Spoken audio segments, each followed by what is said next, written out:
Buenas noches, Milei. ¿Cómo le va? Todo muy bien. ¿Qué piensa de esto de la UIF retirándose de la querella de un juicio tan importante? Cuando fue motivo del debate por las candidaturas a diputados nacionales por la Ciudad Autónoma de Buenos Aires, en el debate, uno de los ejes temáticos era la calidad institucional. Y una de las cosas que yo hice en mi presentación fue explicar que, en términos de diseño institucional, Argentina era un país mediocre, un país promedio, un país del pelotón del medio. Pero lo interesante era que esas instituciones, al momento de funcionar, no funcionaban y nos ponía en un lugar de un país de corruptos. Bueno, lo que estamos viendo es esto, es justamente la corrupción, justamente el uso del Estado en favor de la casta, ¿sí? Y eso, en el fondo, es porque entonces no funciona el mecanismo fundamental de la República, que es el contrapeso institucional que tiene el sistema de la justicia. Bueno, esto es lo que estamos viendo. La corrupción es fruto de eso, es decir, porque acá, digamos, la casta, el que la hace no la paga. Entonces se creen dueños de todo, se creen con impunidad y hacen cualquier tipo de aberración. Y esto que vos estás señalando es muy grave, porque justamente esos organismos están para acusar. De última, que sea el juez que define la culpabilidad. Tienen que ser los tres jueces. Exactamente. Entonces, o sea, imagínate que el que acusa no acusa. La situación es muy complicada. Queda el fiscal, ¿no? Sí, es muy delicada también. Lo dejaron solo, lo dejaron más solo que a Adán en el Día de la Madre. Tema no menor. Además, en medio de también esta intrusión, ¿no?, que hubo, donde se vieron o no declaraciones juradas de jueces. Sí, eso también es de una gravedad enorme. Pero bueno, es la forma en que opera el poder en Argentina, ¿eh? Es decir, a ninguna parte de la casta le gusta que la justicia sea independiente. Porque están todos sucios.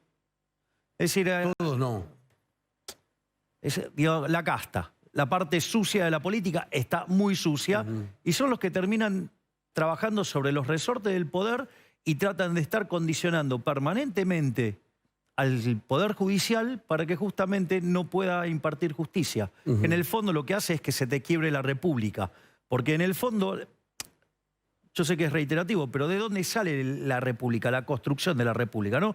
Tiene tres figuras. La figura del monarca, que tenés el riesgo que se convierta en un tirano. Tenés el Congreso, que vendría a representar la aristocracia, pero tenés el riesgo que se convierta en una oligarquía. ¿Y qué es lo que evita? Que el presidente no se convierta en un tirano y que el Congreso no sea una oligarquía. Y el Poder Judicial. Pero el Poder Judicial tiene que ser independiente. Ahora, si vos continuamente lo estás torpedeando, lo que estás haciendo es romper el contrabalanceo de poderes, justamente ¿para qué? Para avanzar en la corrupción, para ser impune. ¿Y esto hace ruido en la economía, que la justicia no funcione? Sí, absolutamente, porque quiere decir que vos jugás en un campo con determinadas reglas de juego, pero las reglas de juego son flexibles según quien la mira.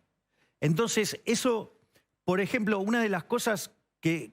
Los motivos por los cuales, digamos, vos no creces es básicamente porque no tenés inversión y porque no tenés ahorro. Es decir, porque el mecanismo cómo funciona. Vos ahorrás, ese ahorro se transforma en inversión, esa inversión se transforma en un incremento del stock de capital per cápita, aumenta la productividad per cápita y consecuentemente los salarios reales mejoran y estamos todos mejor. Ahora vos fíjate esto, nuestro PBI per cápita está 16% abajo del que teníamos en el 2011.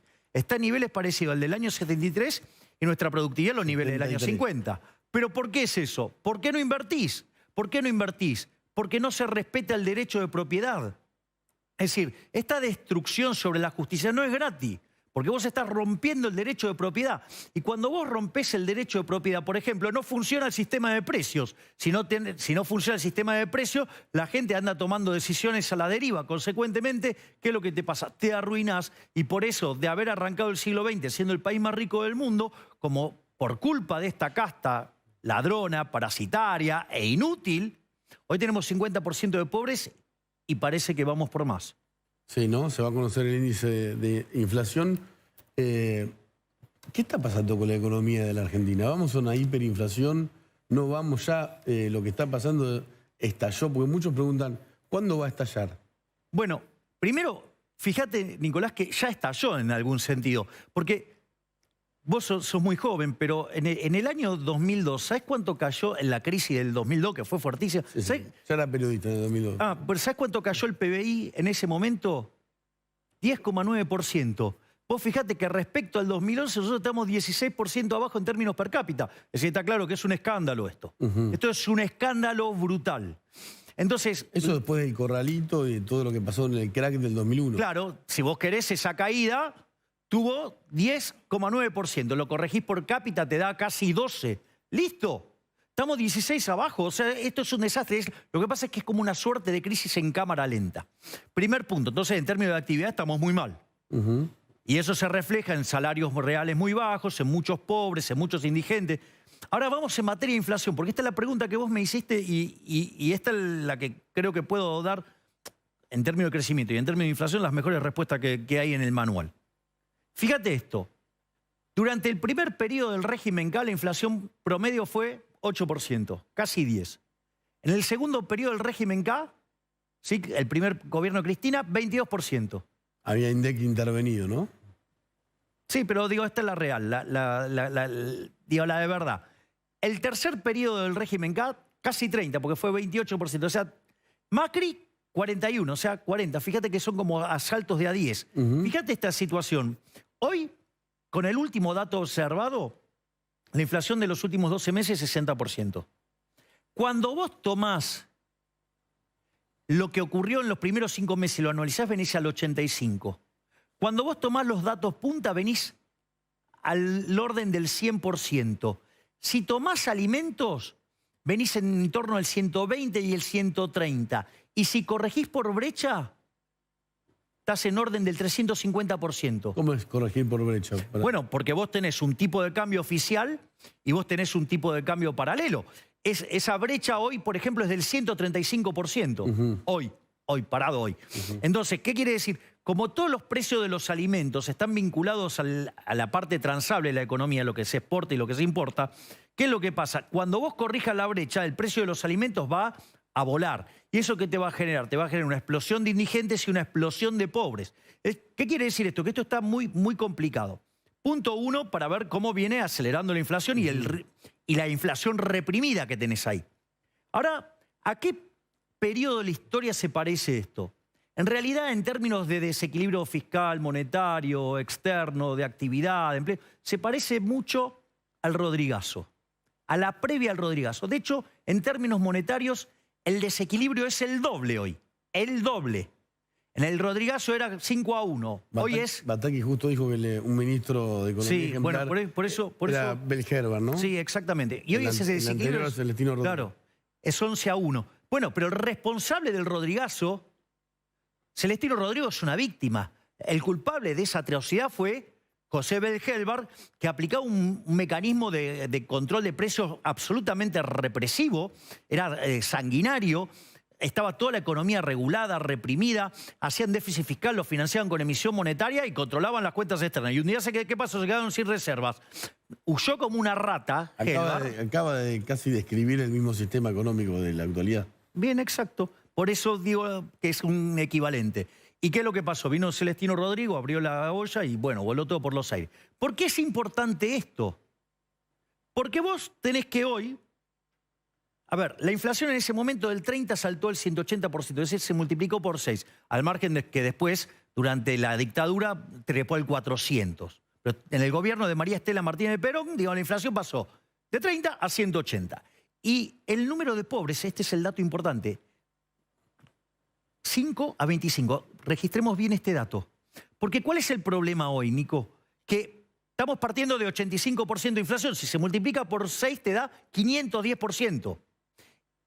¿Y por qué por 6? No, digo, por el desequilibrio monetario que tenés. En realidad hoy es mucho más alto. Digo, con lo cual ese número de 510 es como... De ahí podemos ir a cualquier lado, por decirlo de alguna manera. Están pronosticando que va a haber 510% de inflación. Que efectivamente puede pasar. Y pensá que cuando empezamos con esta discusión, ¿qué me decían? El loquito que habla de la inflación. Ahora hablan todos de hiper. Ahora se dieron cuenta todos. Es decir, la verdad que mis colegas son bastante pobres en términos monetarios. Ahora, sacando 2 o 3. Y fíjate esto, porque esto es interesante. El problema es que la pobreza se multiplicó por 5. Ahora, ¿cuál es el problema?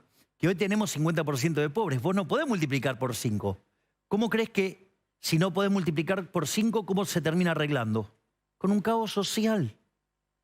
¿Me comprendés que están gestando las bases de un caos social? ¿Y se puede frenar? Yo entiendo, usted dice, va a haber una devaluación o tendría que haberla por la lógica. Bueno, en realidad no es que... A ver, lo que hay... Mira, esto es muy interesante. Yo subí días atrás un video donde el dólar sube como un cohete. Sí. Era divertido, pero técnicamente es distinto. Es distinto, porque en realidad lo que está pasando es como que el peso se hundiera en la tierra. ¿Y qué hay en el centro de la tierra? Fuego. Fuego. Se va a prender fuego. ¿Dónde estás viendo que se prende fuego? Parecía un chiste el hombre que vende choripanes poniéndolo a $2. Mirá lo que vos estabas contando recién respecto de Bolivia. Sí. Es decir, hoy no tenés precios, Nicolás, no tenés precio. Es decir, eso es el indicador de la hiper. Otro indicador de la hiper, porque son indicadores tempranos. Es decir, vos digo, la hiper ocurre en algún momento, pero tenés eventos que te lo van precipitando. ¿Cómo lo ves? Por ejemplo, la escasez en las góndolas. Entonces, ¿cómo la gente trata de desprenderse del peso de cualquier manera? Entonces, eso quiere decir que vos estás repudiando el dinero. Para que te des una idea, cuando fue la hiperinflación de Alfonsín, la demanda de dinero cayó a 0,2% del PBI. Si eso pasara hoy... ¿Qué es la demanda de dinero? La cantidad de dinero que nosotros mantenemos para hacer transacciones. ¿Sabés que si ese número pasara eso en este momento ahora, los precios se multiplicarían por más de 50 veces? Es más de 5.000% de inflación. Nunca se vivió. Sí, con Alfonsín. Con Alfonsín. Motivo por el cual terminó huyendo de su gobierno. Sí. ¿Y Batakis no lo puede frenar? ¿No empezó...? No. Si vos te fijás, Nicolás, yo antes de la... Primero, yo estaba en esta casa... Estaba con Diego Sheikman, cuando me enteré que Batakis era ministra, y dije que era una persona incompetente, no apta para el cargo y que era tirarle más nafta al fuego. Después, cuando dijo que el mejor ministro de Economía de la historia es José Belgelbar, bueno, digo, ahí hizo cartón lleno. ¿La conocía Batakis? La tenía traqueada de leerla y escucharla porque ella iba a ser la ministra de Economía de Scioli. Fue la ministra de Economía de Scioli. Pero si era sí. Claro, por si era presidente, que pierde contra Macri en el balotaje. Y entonces yo ya tenía una idea de las burradas que dice. Batakis dice todas las cosas, repite todas las cosas que hundieron a la Argentina. Es decir, si vos, es la concepción que tiene el economista estándar de Argentina y que dice un montón de estupideces que son las que hacen que Argentina se hunda. Ella repite, es una ametralladora de repetir estupideces que hundieron a la Argentina. Como por ejemplo esto de que quien viaja al exterior... Bueno, eso es una aberración, ¿no? Porque vos fíjate que hay una dimensión moral y hay una dimensión económica. En la dimensión moral es, Nicolás, si vos te ganás tu dinero honestamente, ¿por qué no lo podés gastar en lo que vos querés? Bueno, el hijo estaba en Londres. Bueno, además un hipócrita. Pero fíjate esto, porque esto es importante. Ahora ¿los dólares son del gobierno? No. Son de los exportadores. O sea, ¿por qué se arroga? O sea, con lo cual está violentando además el derecho de propiedad. No solo eso. Después esto tiene consecuencias en el funcionamiento del sistema económico. La pregunta es, ¿a título de qué, Batakis o, quien sea adentro de la estructura de los que piensan la política económica, quién se quiere que es para determinar a quién le da un dólar o no? Es decir, cuando vos tenés esta situación de escasez, que es lo que supuestamente un economista sabe resolver, que es claramente, no es el caso de Batakis, ¿qué es? Necesidades infinitas, recursos finitos. Entonces, ¿cómo lo resuelve el mundo civilizado? Se asignan derechos de propiedad y en función de eso se intercambian esos derechos de propiedad, eso genera un precio. ¿Me puede explicar más ya? No, a ver, el Banco Central no tiene dólares. Bueno, está bien, pero el Banco Central, bueno, para mí no debería existir el Banco Central, pero de vuelta, ¿qué es lo que hace Batakis? Batakis lo que dice y el Banco Central es, le vamos a dar los dólares a quien se nos da la gana y al que no le gusta le pegan un garrotazo en la cabeza. Ese es el mecanismo Batakis, es decir, el ajuste por cantidades. Entonces, eso no es gratis, O sea, ya está mal desde lo moral, está mal por la violencia que implica y eso genera daños. Cuando vos me estás diciendo el Banco Central no tiene dólares, ¿qué quiere decir? Que yo tengo a ese precio un exceso de demanda. Fíjate la ridiculez, la estupidez de la ministra de Bataki diciendo el tipo de cambio está bien. ¿Cómo va a estar bien? Si estuviera bien, el Banco Central no se hubiera quedado sin reservas. Estamos cómodos, dijo. ¿Cómo? Estamos cómodos con eso. Sí, bueno, comodísimo. Seguro que PES está comodísimo. Que todos los 10 días pone un garrote nuevo y a pegarle a alguien nuevo en la cabeza para que no compre dólares. O sea, ¿vendés que digo, si vos tenés ese tipo de cambio, claramente no es de equilibrio porque tenés un exceso de demanda brutal? Y si no es así como yo digo, dale, libéralo, a ver si te animás. Dale, vamos a ver si te animás. Entonces, ¿cuál es el punto? El punto es que vos ahí tenés un exceso de demanda. Eso quiere decir que en el resto de la economía tenés un exceso de oferta. Y esto es ahora donde empiezan las cosas no graves, gravísimas. Porque no se enoje. ¿Cómo? No se enoje. No, ¿sabes lo que pasa, Nicolás? Te lo digo sinceramente. Veo las consecuencias que esto tiene sobre las personas y es imposible no enervarse. Porque, ¿sabes qué? Esto lo avisamos. ¿Entendés? Si tenías imbéciles como Álvarez aquí, decían, ¡ja, ja! Los que decían que emitir no causa inflación. Y te decía, ¿ves? Estamos emitiendo a lo loco y la inflación baja. Lo dijo, está en una nota de Pravda 12. Página 12. Sí. Manuel Álvarez Ají, que fue viceministro de Kicillof. Otro burro. Hoy tiene una consultora. Otro burro. Y no quiso aceptar el cargo de Bataki. Imagínate cómo estamos. Entonces, esto ¿Usted lo hubiese aceptado? No. Y ahora y después puedo contestar esa, pero quiero contestar lo otro porque esto es de una gravedad enorme. Cuando vos tenés un exceso de oferta en el mercado de bonos, el precio de los bonos que hace se cae. Para que te des una idea, Rusia, en el peor momento del default, los bonos cotizaban 37%. Sri Lanka acaba de defaultear, cotizan al 50%. Sí. Los de Argentina menos del 20%. Sí. El riesgo país en Argentina en promedio es 2.700 puntos básicos. O sea, tenemos más riesgo que Sri Lanka, que acaba de defaultear. Tenemos más riesgo de Ucrania. Sri Lanka, donde hubo un levantamiento civil y se renunció. Bueno, nosotros tenemos más riesgo. A ver, Ucrania tiene 130.000 soldados rusos ahí. Y tiene menos riesgo que nosotros. Además, el bono corto, que es el que está más próximo al vencimiento, que es lo que te permite ver mejor el default, el riesgo país es 5.500 ahí. Si vos querés comprarte un seguro contra un default, ese instrumento se llama Credit Default Swap. Eso es más de 10.000, ya no opera. ¿Me comprendés lo que te estoy diciendo? Son números disparatados. ¿Cuál es la consecuencia de eso? La consecuencia de eso es que se te derrumba la inversión. El ahorro se te fuga. Al caerte la inversión, no se te generan puestos de trabajo, te cae el salario real, tenés más pobres, más indigentes, se te deteriora la actividad económica, porque lo que están mirando es el rebote, pero el nivel de actividad no es distinto del que teníamos en el 2011. Ahora, ¿cómo se soluciona todo este cóctel de diferentes variables, todas, bueno, yo, según usted, va dramáticas? De hecho, si te fijás, Nicolás, yo hice claramente hice dos propuestas muy claras en términos generales. Una que es para volver a crecer, que es el programa económico que presenté en Córdoba, cuando viajé a Córdoba, que hablé de las 3 reformas, las 3 familias de reformas. Las de primera generación incluye la reforma del Estado para bajar el gasto público, para bajar impuestos, reformar el mercado laboral hacia adelante, abrir la economía y en paralelo la reforma monetaria y financiera para terminar definitivamente con la inflación en Argentina, que es definitivamente eliminar el Banco Central. Y eso se puede, ya lo hablamos muchas veces. ¿Cómo se instrumenta? Mire, eso tiene 4 etapas. Porque el único motivo verdadero por el cual existe un Banco Central, y eso también de vuelta a mis colegas que están un poquito flojito de lectura y un poquito flojo de historia monetaria. Está enojado con él. Y porque dicen cada cosa que verdaderamente...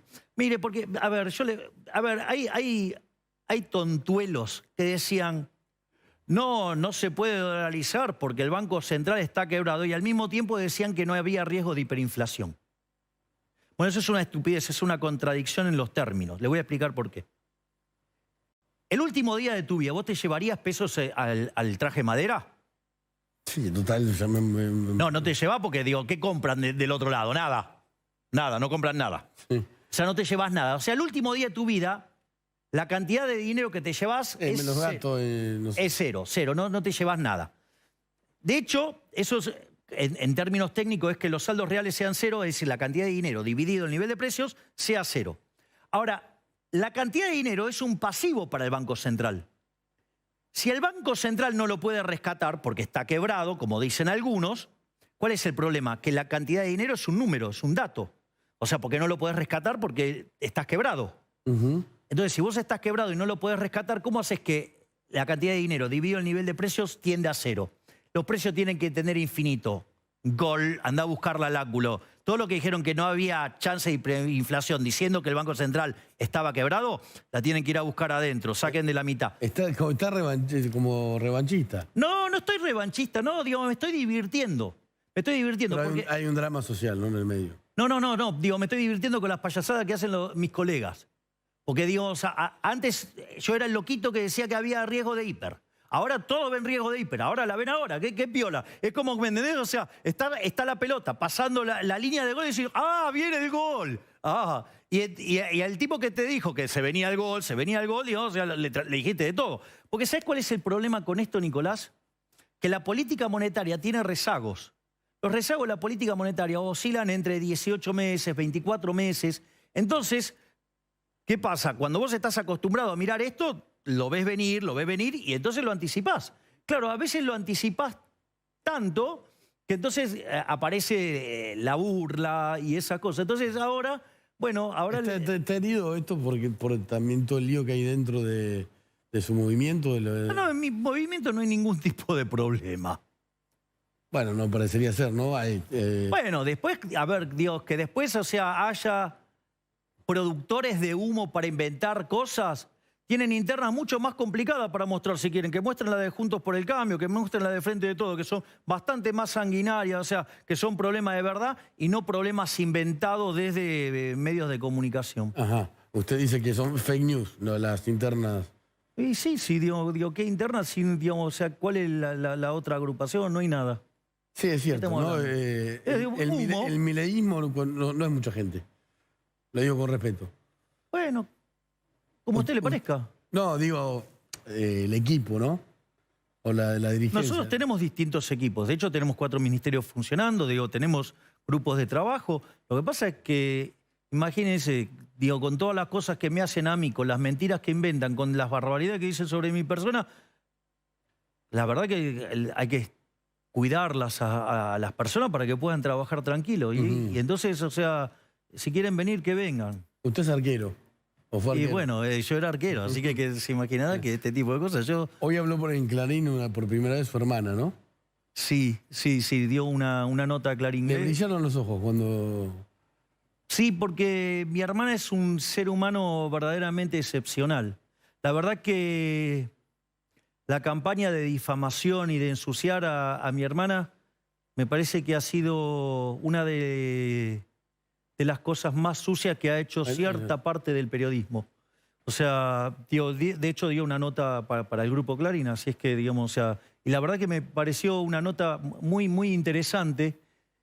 Y digo, yo la leí anoche y hay cosas interesantes, ¿no? Porque me pareció muy interesante. Lo cuenta el periodista, dice que llegó a la casa de mi hermana y estaba con algunos colaboradores y la dejaron sola. Sí. Bien libertario, estuvo buenísimo. Dice que en general están rodeados de otras personas que le... No, nosotros somos así, absolutamente transparentes. Aparte, mira... Pero se la empezó a agarrar con el periodismo. No. Incluso va a iniciar, ¿no? algún juicio contra... Yo tengo juicios contra 5 periodistas, contra un cantante y ahora voy a hacerle un juicio a la señora Carrió. ¿A Carrió por qué? A estas 7 personas el juicio es el mismo. Banalización del Holocausto. Argentina es uno de los 50 países que firmó el IRJA. Usted no le puede decir nazi a otra persona. No le puede decir nazi. Le voy a pasar un dato. Tampoco le puede decir hitleriano. Recién condenaron a López Obrador en México por esto, ¿eh? O sea, es un delito.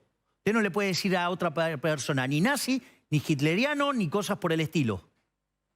Es decir... ¿No va un poco contra su ideología? No, porque eso es un delito, eso es una aberración. ¿A usted le parece, digamos, una acusación de semejante calibre? Yo en particular no lo... Bueno, es aberrante. No lo haría, pero bueno. Bueno, pero esos pseudos colegas, que además los dijeron todos en simultáneo, sorprendente, en un momento donde gente de Juntos por el Cambio, o sea, que reportaba a Larreta haciendo ese mismo tipo de acusaciones, y después alguien de Juntos por el Cambio haciendo esto mismo también. Es decir, y un cantante. No, existe la libertad de expresión, es cierto que usted tiene el derecho a hacer... A usted digo, o sea, pero libertad de expresión, ok, digamos, o sea, ok, me dicen, No, tiene derecho a hacer... dicho eso, bueno, es decir, dadas las reglas de juego con las que jugamos, bueno, entonces cometieron un delito. Van a tener que pagar por ello, van a tener que pagar con ello. Y lo que les voy a ganar en el juicio, porque además les fui sobre el órgano más sensible que tienen todos estos hipócritas, que es el bolsillo. ¿Sabe para qué? Porque con lo que le ganen los juicios, lo voy a donar a una fundación que hace caridad con los chicos de la comunidad judía, que están en condición de calle. Dona todo. Obvio. ¿Y cómo vive? De dar conferencias. Lo que hice siempre. Es decir, digo, mi vida se construyó sobre dar conferencias. Es decir, yo entiendo que a muchos políticos en la Argentina eso les cueste entenderlo porque no los conoce ni la madre.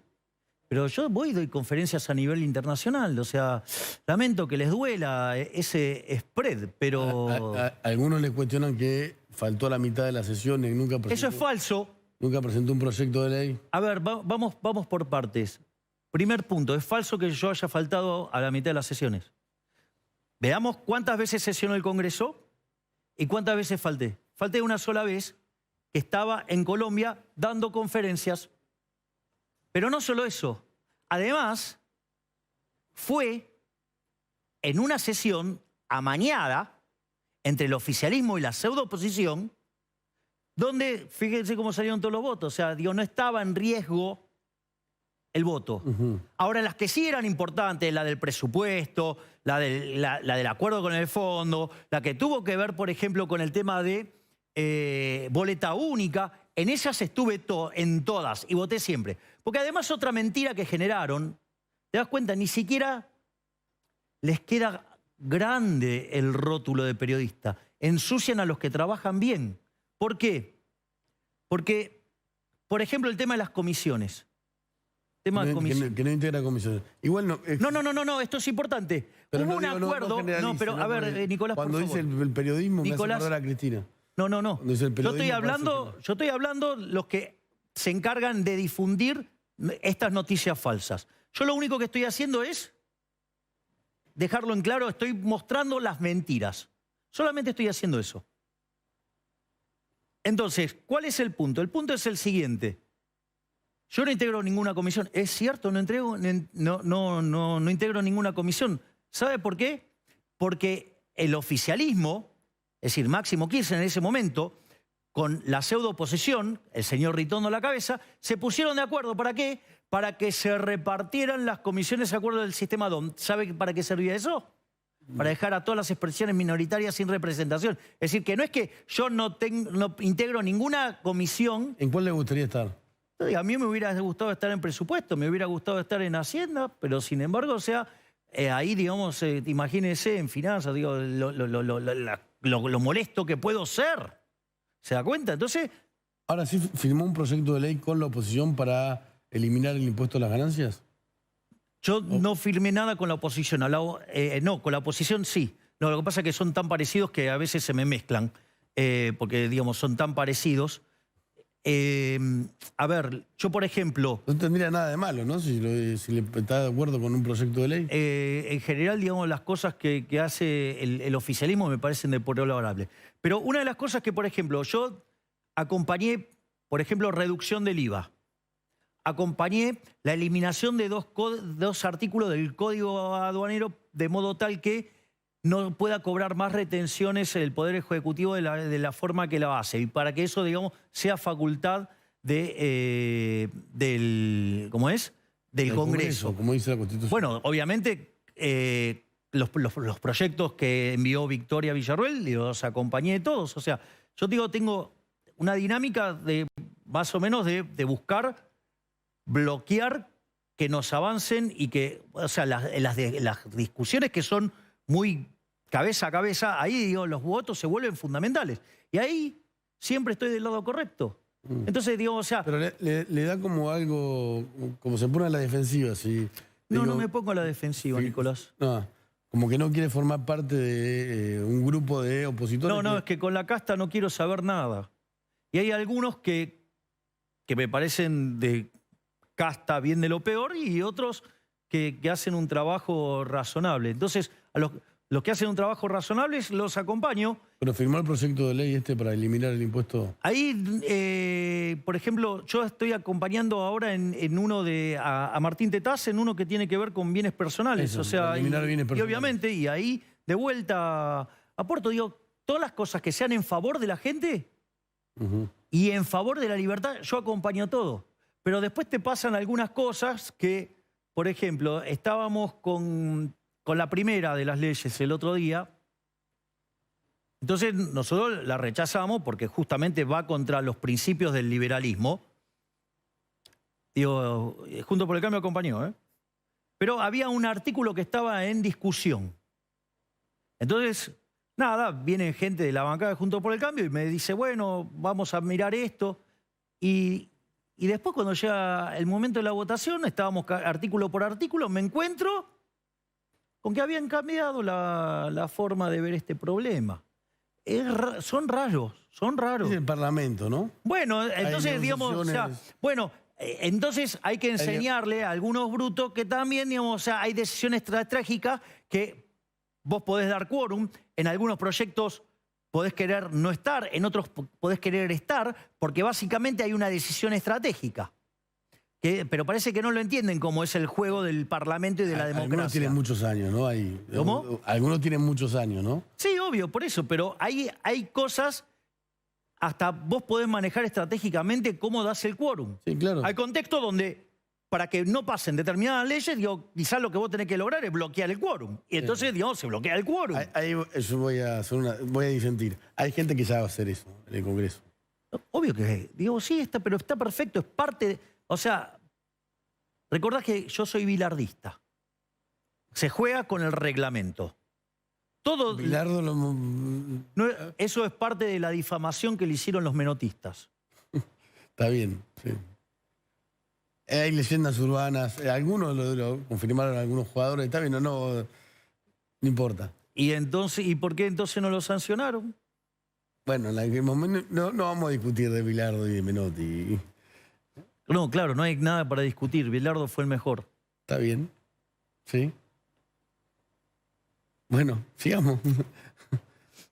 Entonces, digo, hay decisiones estratégicas. Y yo, digamos, o sea, ¿acaso yo lo que siento, no puedo hacer Javier, es que le está... Digo, la pregunta es, ¿por qué, digamos, o sea, por qué, ejemplo, cuando yo me fui, la única que falté verdaderamente, ¿por qué me hicieron un escrache total, siendo que la votación estaba mañana, ya estaba arreglada, ya todos sabían lo que se iba a votar, todos sabíamos el resultado, no cambiaba nada? Faltaron 19 diputados de Juntos por el Cambio, pero se agarraron conmigo. Son raros. O, digamos, acusarme de que falto a comisiones cuando en realidad no soy parte de las mismas. Es como que te dijera, ay, Nicolás, vos tal día faltaste al copero. Y si yo no estudié en el copero, yo estudié en otro colegio. ¿Me comprendés lo que te digo? Esto es lo mismo. El copero es el colegio que fue usted. Es el donde estudié yo y es donde estudió mi hermana también. Sí. Siento que está como la defensiva en cuestiones que lo vinculan al sistema político tradicional. Como que quiere estar afuera de eso cuando en realidad tal vez se está incorporando siendo un poco outsider. No, yo soy outsider. Yo soy outsider. De hecho, a ver, ¿cuántos de ellos devuelven la dieta? Listo. Dale, que sigan participando. Pero está dentro del sistema político. Porque yo respeto las instituciones. No, está bien, no, o sea, eso no es la percepción. Pero de hecho, ¿puedo traer a colación una entrevista que hicimos nosotros dos? Sí. Vos me hiciste una nota en este mismo programa donde se me presentaba el videíto, la previa, se me presentaba como un antisistema. ¿Y yo qué dije? La respuesta fue, yo no soy antisistema, porque vengo a jugar dentro de las reglas del sistema. Lo que yo vengo es contra el statu quo, contra lo que es mi definición de casta, que son aquellos políticos que instrumentan medidas en contra de la gente a sabiendas que le hacen daño. Esa es mi definición de casta. Es decir, alguien, digamos, que hace algo que sabe que le hace daño a la gente. Con real malicia. Ahí deja afuera un montón, ¿no? Porque yo no sé si la mayoría de los políticos actúan... Bueno, algunos será por ignorantes, otros será para mí hay muchos que ya tienen tanta experiencia en esto que repitan los errores, que la verdad que da para pensar. Entonces, en ese sentido, porque una de las cosas que yo descubrí, mire, la hinchada argentina es fabulosa, fabulosa.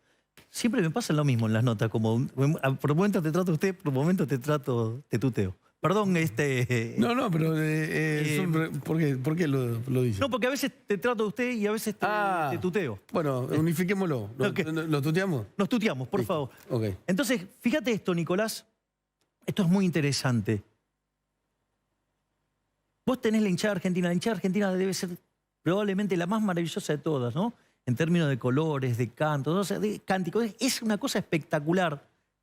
No hay nadie que no haya pasado por la Argentina, por ejemplo, vienen a hacer recitales y quedan fascinados con la gente. Ahora, ¿qué es lo interesante de todo esto? Que vos ponés la pelota en el medio de la cancha y por más lindo que grites, por más vestidas que estén las tribunas, la pelota no se mueve. ¿Sabés qué? Los goles lo hace Messi. Los jugadores. Claro, entonces quiere decir, te tenés que calzar los cortos y tenés que ponerte los timbos y darle. Bueno, esto es así, Nicolás. La política tiene que estar en la cancha y no en la platea. Claro, si vos no te involucrás, no se arregla ni gritando de la tribuna y mucho menos tirando piedra. Vamos al corte y ya volvemos. Ya volvemos. Con Javier Milei, con quien acordamos tutearnos a partir de ahora, ¿está a favor de la compra-venta de órganos de seres humanos? Ahí expliqué cuál era el problema. Expliqué que... ¿Sabes cuántas personas mueren al año en Argentina? No. 375.000 personas. Que, por cómo está diseñada la ley, vos tenés, ¿sí?, derecho, digamos, o sea, el Estado se arroga el derecho de utilizar tus órganos. Hay 7.500 argentinos esperando un trasplante, sufriendo. Y se hicieron 296 trasplantes. La pregunta es, ¿por qué, digamos, estás a favor de que 7.200 personas sufran la ineficiencia del Estado? Es decir, ¿por qué, digamos, una antiojera ideológica? No, bueno...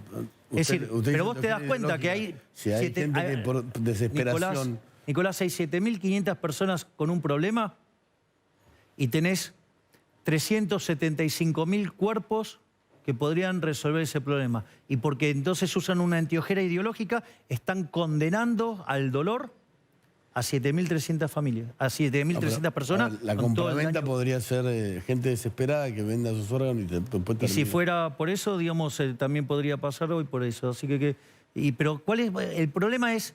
Bueno, no, disentimos. Pero pero acá el problema es si hay 375.000 personas que fallecen por año.